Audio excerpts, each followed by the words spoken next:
शेरू सिंह ने ये किया है, शेरू सिंह ने वो किया है, ये आप पिछले कई घंटों से लगातार सुन रहे होंगे। राजधानी पटना में स्थित चर्चित अस्पताल पारस हॉस्पिटल में हुए हत्या के बाद पप्पू यादव भी बार बार शेरू सिंह का नाम ले रहे हैं।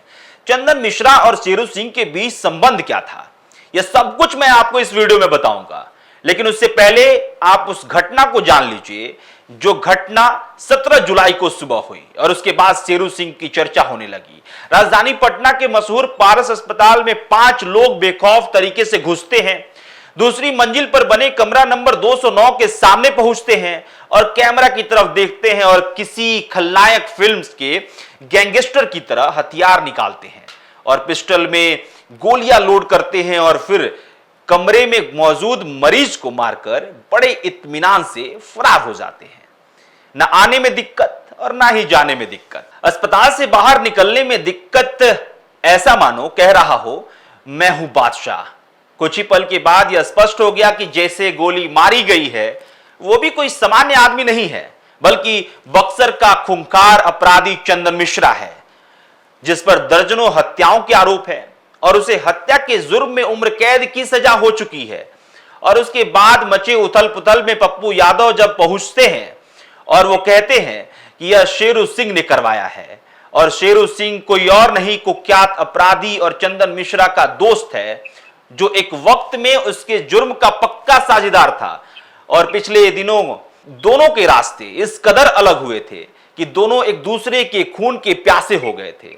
आप ये जानना चाहते होंगे कि क्या है कहानी, बक्सर के शेरू चंदन की कैसे हुई दोस्ती, किन बड़ी वारदात में शामिल थे ये दोनों शातिर अपराधी, कैसे इनकी दोस्ती दुश्मनी में बदल गई और अब आखिर ऐसा क्या हुआ कि शेरू ने चंदन की जान ले ली। तो ध्यान से सुनिए। बिहार के बक्सर जिले का एक गांव है सेमरी बड़ा गांव। शेरू वहीं का रहने वाला है। उसका असली नाम है ओंकार नाथ सिंह। चंदन मिश्रा भी सिमरी के पड़ोसी गांव सोनबरसा का रहने वाला था। दोनों क्रिकेट के शौकीन थे और क्रिकेट खेलने के दौरान ही दोनों की दोस्ती भी हुई थी। ये दोस्ती दो दिल एक जान वाली थी और इसका अंदाजा इस बात से भी लगाया जा सकता है कि साल 2009 में क्रिकेट खेलते वक्त जब अनिल सिंह नाम के व्यक्ति से इनका विवाद हो गया तो दोनों ने मिलकर अनिल सिंह की हत्या कर दी। फिर चंदन मिश्रा और शेरू सिंह को जेल भी हुई। लेकिन चंदन मिश्रा और शेरू सिंह नाबालिग थे तो जल्द ही रिहा हो गए। लेकिन बाल सुधार गृह में इनको अपराधी बनने की ट्रेनिंग मिल गई और जब ये बाहर आए तो पूरी तरह से अपराधी बन गए। इन्होंने बकायदा अपना गिरोह बनाया और फिर रंगदारी मांगने का सिलसिला शुरू हो गया। पैसे आते गए, नए नए लड़के जुड़ते गए, हथियार आते गए और इस गैंग ने बक्सर और उसके आसपास के इलाके में अपना आतंक कायम कर लिया, जैसा इन लोगों ने मान लिया हो कि हम हैं डॉन।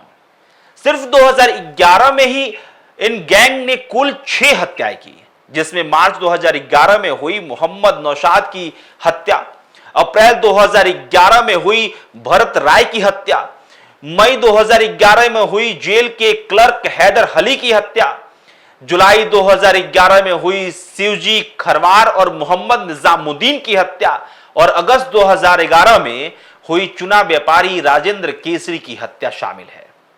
अब समझिए कि राजेंद्र केसरी की हत्या 21 अगस्त 2011 को क्यों हुई थी। वजह सिर्फ यह था कि राजेंद्र केसरी ने रंगदारी देने से इनकार कर दिया था। इस हत्या से ठीक एक दिन पहले 20 अगस्त को चंदन ने ऐलान किया था कि राजेंद्र केसरी को कल मार दूंगा और चंदन ने ऐसा ही किया। उसने बकायदा ऐलान करके राजेंद्र केसरी की हत्या कर दी। यह काम चंदन और शेरू ने मिलकर अंजाम दिया था। कहते हैं ना बाबू, बाप बड़ा ना भैया, सबसे बड़ा रुपया। इसी हत्याकांड के बाद दोनों दोस्तों के बीच पैसे को लेकर लड़ाई हो गई। ऐसा कहा जाता है कि इस विवाद में जातिगत समीकरण भी था, जिसने दोनों अपराधियों को अलग अलग कर दिया। फिर दोनों के जातिगत समीकरणों के आधार पर अलग अलग गैंग बना लिए। यही हत्याकांड था जिसमें शेरू और चंदन दोनों गिरफ्तार भी हुए और इन दोनों की गिरफ्तारी कोलकाता से हुई थी, क्योंकि दोनों अपराधी राजेंद्र केसरी की हत्या करके कोलकाता फरार हो गए थे। बक्सर पुलिस ने दोनों को गिरफ्तार कर कोर्ट में पेश किया।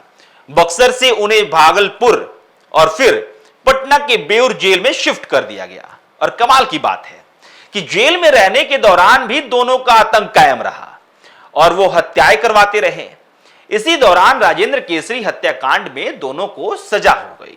इस हत्याकांड में शेरू को फांसी हुई, जबकि चंदन को उम्र कैद की सजा सुनाई गई। जब जज चंदन को उम्र कैद की सजा सुना रहे थे तो चंदन ने कोर्ट में मौजूद पुलिस वाले का हथियार छीनकर उसे गोली मार दी और हत्या कर वो फरार हो गया। आरा पुलिस ने उसे गिरफ्तार कर फिर से जेल भेज दिया। न्यायिक व्यवस्था भी कमाल है। शेरू की फांसी की सजा को हाईकोर्ट ने उम्र कैद में तब्दील कर दी। शेरू अब भी जेल में ही है, लेकिन बताया जा रहा है कि जेल से ही ठाए ठाए करवा देता है। अब आप पुलिस प्रशासन की तैयारी और उस पर अपराधियों के करारा तमाचा को समझिएगा। ध्यान से सुनिएगा और समझिएगा कि 17 जुलाई को दोस्त से दुश्मन बने शेरू गैंग के 5 लोगों ने अस्पताल के अंदर घुसकर चंदन की हत्या करके फरार हो जाते हैं। लेकिन इससे पहले भी आरा के तनिष्क शोरूम में जो 25 करोड़ रुपए डकैती हुई थी, उसका आरोपी भी यही शेरू गैंग था। प्रशासन का दावा है कि चंदन मिश्रा की हत्या की जांच के लिए एसटीएफ लगी हुई है।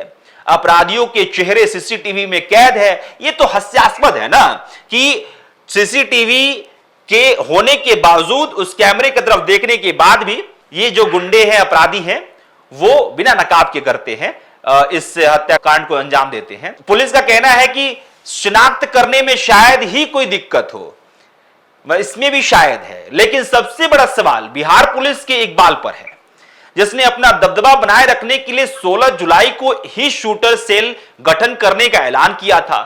और इस ऐलान के 24 घंटे भी नहीं बीते कि 5 शूटरों ने अस्पताल में दाखिल होकर दूसरे बड़े शूटर की हत्या कर दी और फरार हो गए। एडीजी का जो बेतुका वक्तव्य था वो तो हमने आपको बताया ही था, लेकिन एडीजी साहब के लिए एक सवाल मैं छोड़कर जा रहा हूं कि क्या ये अपराधी भी किसान ही हैं? और किसान वाला बयान जो आपने दिया है वो कौन सी मानसिक बीमारी के कारण आपने दिया है? यह जवाब बिहार के सभी किसानों को दे दीजिएगा। तो बहरहाल इसी सवाल के साथ मैं छोड़े जा रहा हूं। आपके मन में भी कोई सवाल हो तो कमेंट बॉक्स में लिख के बता सकते हैं। इस वीडियो को ज्यादा से ज्यादा शेयर कीजिएगा ताकि उन आला कमानों के कान में वो बात गुजे और आपका जो एक सवाल है, और आप अगर इस वीडियो का समर्थन करेंगे तो उन आला अधिकारियों को भी पता चलेगा कि जनता के मन में भी यह सवाल गहराता जा रहा है। बहरहाल जो भी कहना है कमेंट बॉक्स में लिख कर बता दीजिएगा। देशवा न्यूज को सब्सक्राइब जरूर कीजिएगा। बहुत बहुत शुक्रिया।